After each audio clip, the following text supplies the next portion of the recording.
Good morning and welcome to the National Newspaper Publishers Association's Let It Be Known. It is Friday, May 20th, 2022, 8 days before the self-avowed white supremacist Payton Gendron's mass shooting in Buffalo. Detectives laid out a pile of weaponry they'd seized in less than a week. The weapons included ghost guns, automatic pistols, assault rifles, and revolvers confiscated in various parts of the Queen City. The Buffalo News reported that detectives had so many guns that they ran out of room on the table and went to get a second table. Law enforcement officers filled that table while also displaying a plastic bag filled with a quarter kilo of fentanyl and another bag containing 4 ounces of crack cocaine.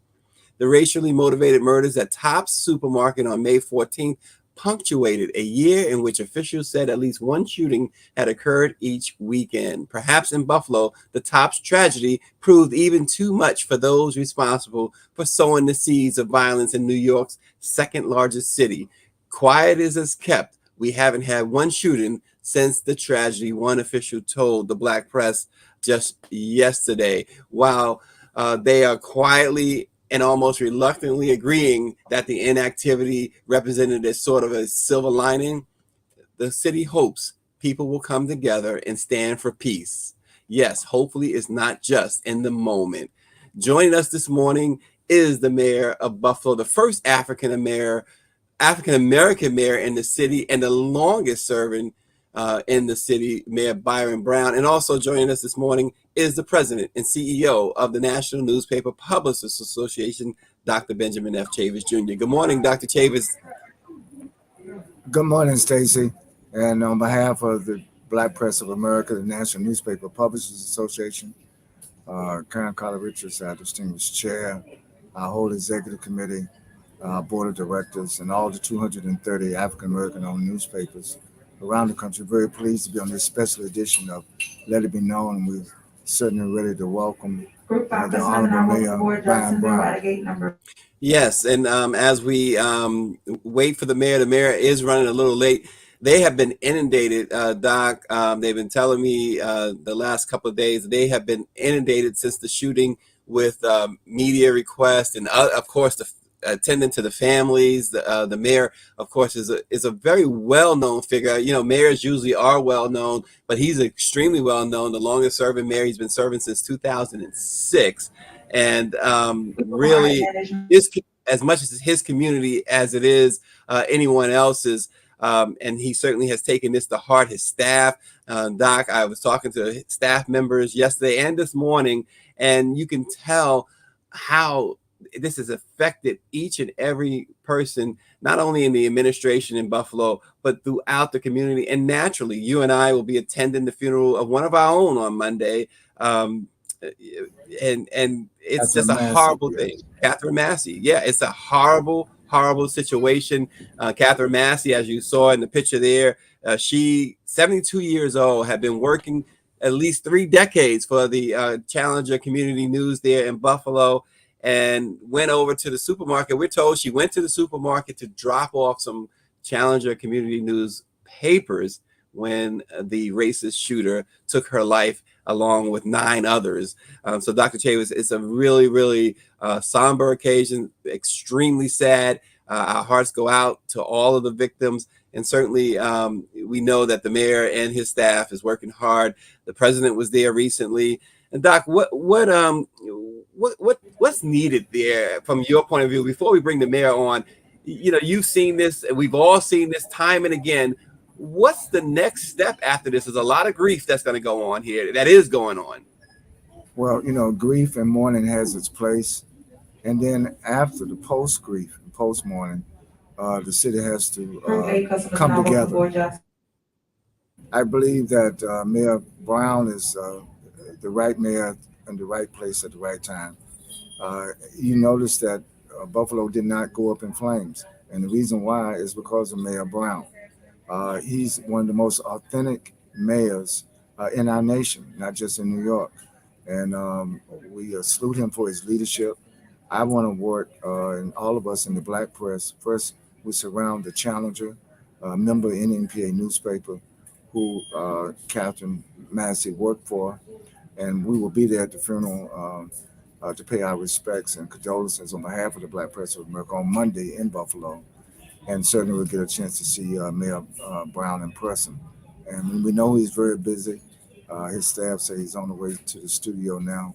But I would just say that this is a time, Stacey, to answer your question, for the Black press to reaffirm our frontline position in all of these cities as we demand freedom, justice, and equality, as we demand an end to white supremacy and racist violence in America.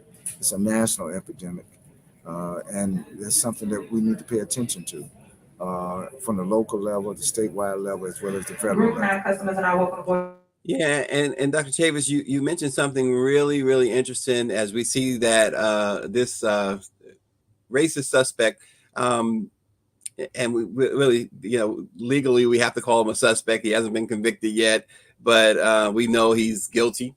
We saw it. It's on. He videotaped it himself. But you mentioned about the city not going up in flames. We've seen that time and again. And it's so important. I thought that you mentioned that, especially given that this was clearly, this self-avowed white supremacist, clearly a racially motivated attack, and folks are tired. Black folks are tired, Doc. Yes, we are tired and angry, but we must not turn on each other. Self-destruction is not a remedy for frustration. Self-destruction is not a remedy for liberation.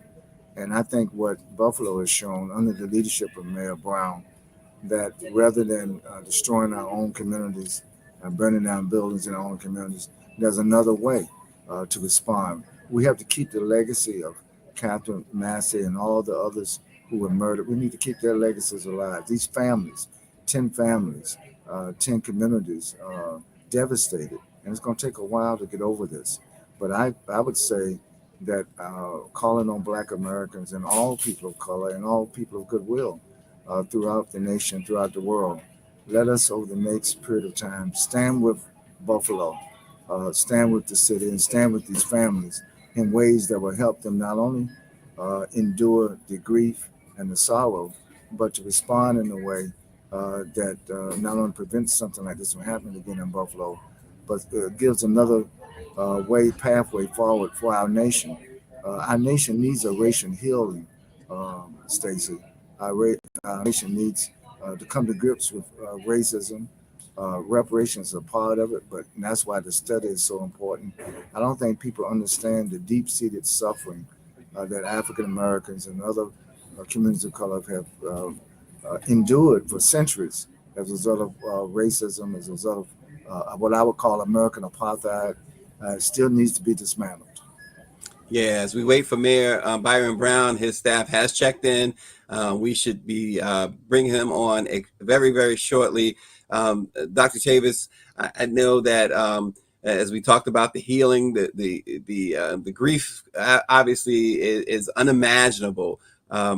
To lose family members, and many of these, and I want you to speak to this, Dr. Chavis. Many of the victims, I think, actually, just about all except one, are considered senior citizens. That's correct. Catherine Massey was a long-term journalist. She was in her 70s, and most of the victims of this racist murders are senior citizens, are African American senior citizens. And so we have to not only pay respect to our elders, express our condolences, but reaffirm with a new generation of freedom fighters that would keep their legacy alive, to keep their legacy vibrant. I think that that day of infamy, when these murders took place in Buffalo, we need to turn it around into a shrine of not only calling out the wrongs, but how people of goodwill respond in a way that helps transform the community. And that's why I think Mayor Brown is the perfect brother, elected leadership, outstanding leadership qualities that he's already exhibited, that he's been able to help lead the city through this great difficulty. Yeah, and as we wait for the mayor, he again, his staff has logged in for him. We are just waiting for him to take his seat so we can bring him on. It's been a trying time, obviously, as we all know. as we all can Yes. imagine, how trying it has been for the city of And Buffalo. Stacey, Um, could I just point out we have two papers in Buffalo, the Buffalo Criterion and the Buffalo Challenger, Challenger Community News. And of course, Catherine Massey, who was murdered, worked for the Buffalo Challenger Community News. And Sister Banks, who's the publisher of the Buffalo Challenger Community News. We want to be with her on Monday as we're in Buffalo. And I just would yeah. like to say on the air that all of our publishers from the East, from the West, from the North and the South throughout the country stand in solidarity at this moment with our member newspaper, the Buffalo Challenger Community News. Yeah, and let's not forget too, Dr. Tavis, you mentioned our newspapers there. It's very important. It's particularly as Ms. Massey certainly wrote for the Challenger for all of those decades. In close proximity, you got Cleveland, the Calling Post, right? You have the New Pittsburgh Courier, which is really it's not too far. These cities are not far at all from Buffalo, and I'm sure that they too are feeling the effects of this. And likely are covering this as well, because this is not far from their communities. And we're talking about Cleveland and Pittsburgh, where they have some really historic Black communities there as well. Pittsburgh, I mean, Buffalo, as of course, with the top supermarket there, a large portion of the residents there are African Americans, and we spoke about this yesterday, Doc, and we'll speak to this with the mayor once he's situated there. The food desert that has existed in many communities certainly now exists and has existed in Buffalo, and now without the supermarket has been closed. I understand it's only temporary, but it is closed nonetheless, and it only exacerbates, I should say, the situation. The situation there in Buffalo for our residents, for the community. Absolutely. Well, again, the question of food deserts, what we mentioned on a prior show is that this is an opportunity for African American entrepreneurs. We should be providing groceries and food products by owning our own grocery stores, our own businesses. I think this is an opportunity, not only in Buffalo, but throughout America, that we should strengthen Black owned businesses in this period of not just mourning and grief, but resilience and rebuilding and moving forward. But same thing, there are healthcare deserts, there are food deserts, there are environmental justice deserts. It's 360 degrees of inequities. But I believe that what I've seen thus far in Buffalo, and this is why Buffalo to me stands out under the leadership of Mayor Brown as a city that's really coming together. And I think they're going to stay together after this tragedy and move apart so that the largest zip code in New York that has the highest concentration of African Americans is right there in Buffalo. People would thought it would be in Brooklyn, but no, it's Buffalo. Buffalo, And yeah.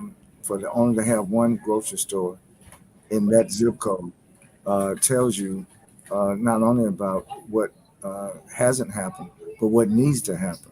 I see this as an opening for us to look at a survey of that whole zip code and look at the things that need to be brought in from a sustainability perspective.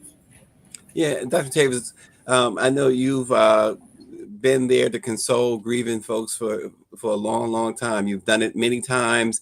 I know as a journalist, I've been called on to write stories about individuals who've lost their lives, to talk to their families. How do you go about talking to families who have lost loved ones, especially in this manner? Well, first, we want to emphasize that from a Black press perspective, we're not going to allow any of these brothers and sisters who have been tragically taken from our communities, these senior citizens, we're not going to let their deaths be in vain. We're not going to let their murders be in vain.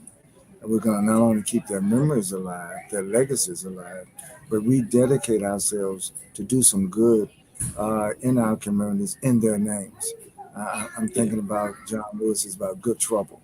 I think this is a great opportunity and a great responsibility for us to do good work in the names of Captain Massey and in the names of all the other victims of the racist murder in Buffalo. Yeah, So yeah, consolation to the family. Consolation to the family is to know that they're not alone. One of the worst things in the world is to go through grief, feeling isolated from the rest of the world or from the rest of your loved ones. And so part of what we're going to do on Monday, even at the funeral, before the funeral, at the funeral and in the repast, is to reaffirm to the family that they're not alone in their condolence and in their sympathy for their loved one. yep. And now let's bring on the mayor of the city of Buffalo, Mayor Byron Brown. Good morning, Mayor Brown.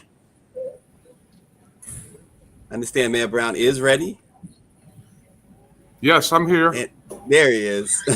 Good morning, Honorable Mayor. So good to see you, man. And first, I just want to salute you for your leadership. I think Buffalo is handling this tragedy probably better than any other city in America. And part of that's because of your leadership, Mayor Brown. We salute you and we thank you for your leadership. And I'm going to be in Buffalo on Monday for Catherine Massey's funeral. And I just wanted to say at the top of the program, we thank you for your leadership. Thank you. Thank you very much. And thank you for coming to Buffalo. We look forward to seeing you, and we're thankful that you will be helping to bring comfort and healing to our community. Yeah, and Mayor, you've been, as we said at the top as well, you've been there longer than any other mayor, the first African-American mayor in the city of Buffalo. This has to hit as deep as any other wound. How are you handling this, and what's the latest in the city? This certainly hit very hard. It's been a very painful experience. I've never gone through anything like this in my entire life. This is the worst mass shooting in the history of the city of Buffalo. And many of the victims of this racist attack on our community, I knew. Many of the family members I knew, and I live in the same zip code where this attack occurred. The latest is the evidence collection phase of the investigation inside the Top supermarket concluded yesterday. Law enforcement turned the supermarket back to the Top's company. That's good news because the store is critically important to the community. Now they can begin the work of reopening, remodeling the store so that people in the community that rely on it for their groceries and to fill their prescriptions can have access to the store again. Law enforcement has done an excellent job at every level, federal, state, the Buffalo Police, Erie County Sheriff's Department. I've heard from Director Ray of the FBI. Yesterday, U.S. Attorney for the Western District, Trini Ross, brought a message from Merrick Garland, the Attorney General of the United States, saying that every resource of the federal government would be available to the Buffalo community in this investigation and beyond. Yeah, and that's beyond is so key there because those resources, they oftentimes, unfortunately, we see those resources come for the moment, but apparently, and it seems like you certainly will agree that the city of Buffalo could use those resources going forward. Absolutely. This can't be a momentary thing. Families have been broken. People are grieving. The entire East Side community, the entire city has been traumatized. We have people that are afraid to go to work. We have people that are afraid to do their grocery shopping anywhere in the city now.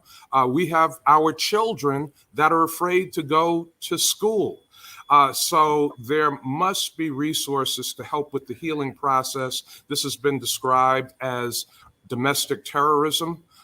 This is an act of terror. This community was attacked. And I think the same kind of resources that come to communities after a natural disaster, a hurricane, or a tornado, because of the devastation that those things wreak, should be the kind of resources that the federal government provides for the city of Buffalo, for these families and for their healing and for the community and the healing of the community.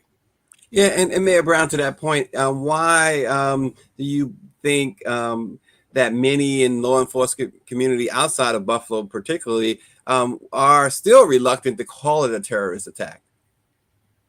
Well, I think it is being called that. President Biden called it a terrorist attack. It's my understanding that the U.S. Attorney General, Merrick Garland, has described it as a terrorist attack.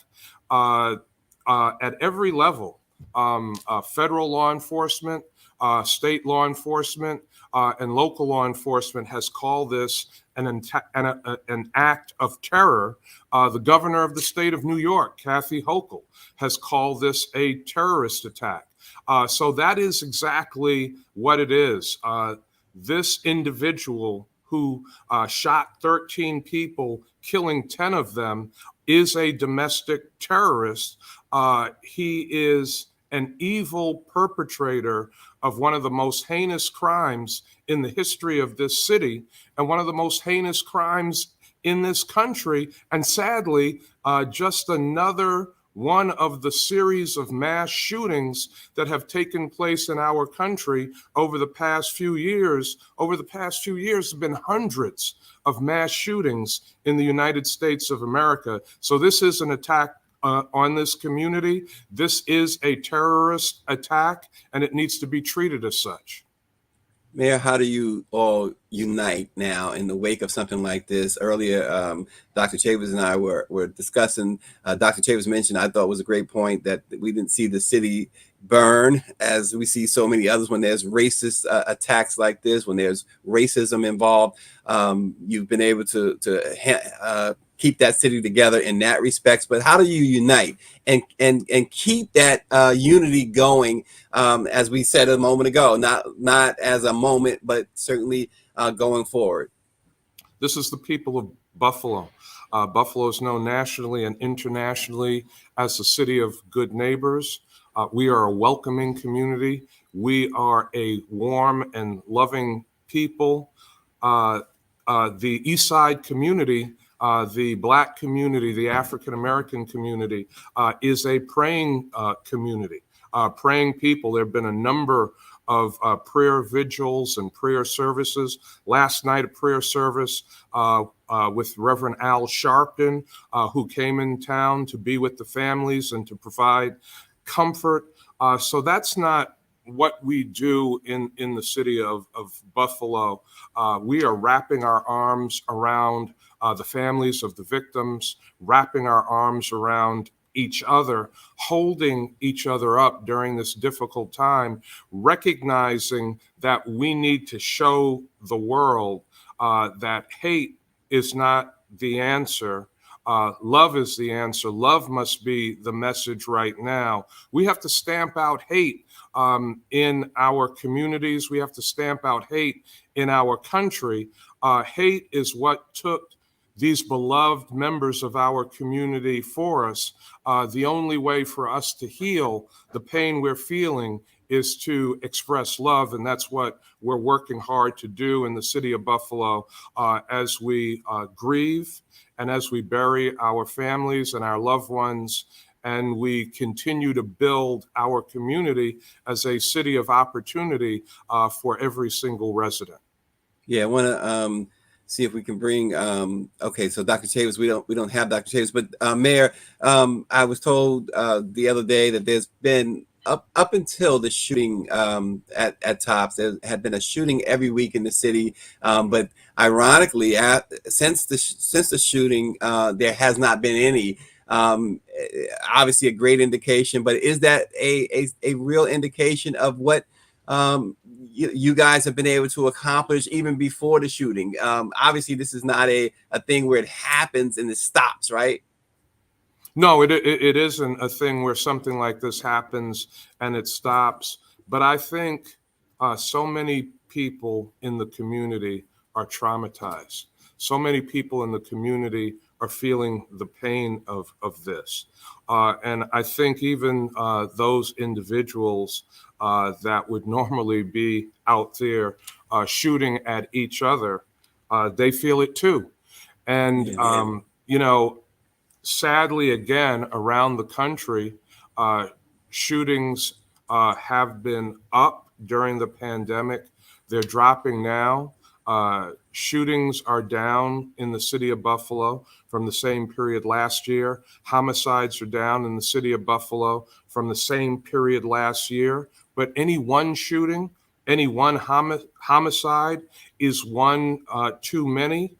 And I am praying, and others are praying, that this terrible terrorist attack on our community will bring people together like never before, will make people that have been involved in crime and harm to each other realize that that is not the answer and that they have to go in a different way. So yes, you are absolutely right. Since this horrible incident, there have been very few shootings in the city of Buffalo and no other homicides. Homicides, exactly. Mayor, you mentioned earlier about the supermarket. First of all, let's make it clear. Is Tops reopened now? It is not reopened. So the evidence collection phase of the investigation in the Tops concluded, but the Tops Supermarket Corporation will have a lot of work to do. They will have to dispose of items. They will have to replace equipment. They will have to sanitize. They want to remodel. They want to invest new in the supermarket. They want there to be a feeling of newness, of freshness, of reverence in the market when people are able to come back. They want to memorialize the victims of this shooting in some way. I think all those things are right. I think Tops is doing it properly. Their staff members are receiving counseling. Tops employees that were in the supermarket at the time of this and made this out have been traumatized. They're in pain. They knew these folks who shop in their store on a regular basis. And I'm recommending that everyone who has been traumatized by this event seek the counseling that they need. This was, in many ways, like a war zone. This was a horrific scene. I don't know if the average person can even imagine how horrific this was. And members of law enforcement at every level who responded to this and who have been investigating this have indicated that some of them, many of them, most of them have never seen something like they experienced. Yeah, I know, Doc, before we conclude, I know Dr. Chavis wants to jump in. He has a flight to catch. Doc, go ahead. Well, again, we're on our way to Buffalo. We'll be there on Monday morning, Mayor. I just want to, again, before we end the program, salute you once again. Thank you for your leadership on behalf of the Black Press of America. And that zip code that you live in, I think there's so much opportunity in that zip code. But one of the things I want to talk to you about is some long-term economic development for that particular zip code as a living shrine to those, keeping the memory and the legacy of those who've been lost alive in a positive way, so that their memory is just not cemented in something, a tragedy. I would like to cement their memory in something that's productive, giving some sense of empowerment to all those good brothers and sisters in that great zip code in East Buffalo. Thank you, Dr. Davis. That is an amazing idea. I look forward to hearing your ideas. Record amounts of money from the federal government, state government coming into the city of Buffalo. We will have some of the resources that we need to do that, but we need a lot more from the federal government. I've been able to ask the president to provide more resources to do exactly what you're suggesting, and I certainly look forward to seeing you when you get to Buffalo. Thank you so much, sir. Yeah, and Mayor, you mentioned again about the supermarket. What are the community people doing now, though, about a grocery store? We hear about the food deserts all the time in our communities. You worked hard to get that supermarket there. Is there any plans to try and, immediate plans for healthy food, but also long-term plans to put more options there for the residents? A lot of plans right now. Initially, what's happening is Tops is transporting customers that don't have access to transportation to other Tops stores in the community, or let me say in their network, not in the community, in their network. They are also assisting their customers who fill their prescriptions there, get their prescriptions filled, and delivering those prescriptions. Critically important to be able to do that. And a number of the organizations that provide food have come into the community and are providing food, personal care items, and trying to serve the needs of the community in the interim. So far, it has been going well, but Tops has indicated to us their plan to try to reopen as quickly as possible. And now we have simultaneously begun the process of talking to the corporate community and other supermarkets about investing in the 14208 zip code or in other zip codes in Buffalo's Black community. Yeah, and Mayor, I know we're running out of time, but why has it been such a challenge to get services to that community? Corporate America has formulas for the kind of incomes that they want to see in an area. They do these demographic studies, and it's not that they can't make money. It's that they feel that people are not earning enough in certain zip codes for them to make as much money as they want to make. That was the challenge that we had almost 20 years ago when we were able to get Tops to come to the community and had to stress to the corporate community that our money is just as green as anybody else's money. And Yes. Black people, people of color, spend a lot more of their disposable income on groceries, on food, on purchasing the things that they need and the things that they want. We must have spoken to a dozen supermarkets at that time, and the only one that we could get to step forward to serve the needs of the community almost 20 years ago was Tops. Wow, and you mentioned that they have a pharmacy as well, so it's doing a lot for that community. Great job by you, Mayor Byron Brown. The mayor and his staff has been worn out. We are so proud and happy that he took time for the Black press. We know how tired you are, Mayor, but we also appreciate that you recognize the importance of the Black press of America, and we certainly look forward to seeing you in person when we get there. I know you and Dr. Chavis will have a lot to discuss. So you I'm continue looking forward doing. to seeing Dr. Chavis. It's going to be a real honor and a pleasure to have him in our community. Well, thank Yeah, we are you. looking forward to being. And again, this is not a drive-by. We want to have a long-term engagement with you and with Buffalo. So thank you so much. Thank you very much, Dr. Chavis. We appreciate you. Mayor Byron Brown, the city of Buffalo, New York. Folks, keep them in your thoughts as they move forward. Thanks for watching. Let it be known, and we will see you from Buffalo on Monday.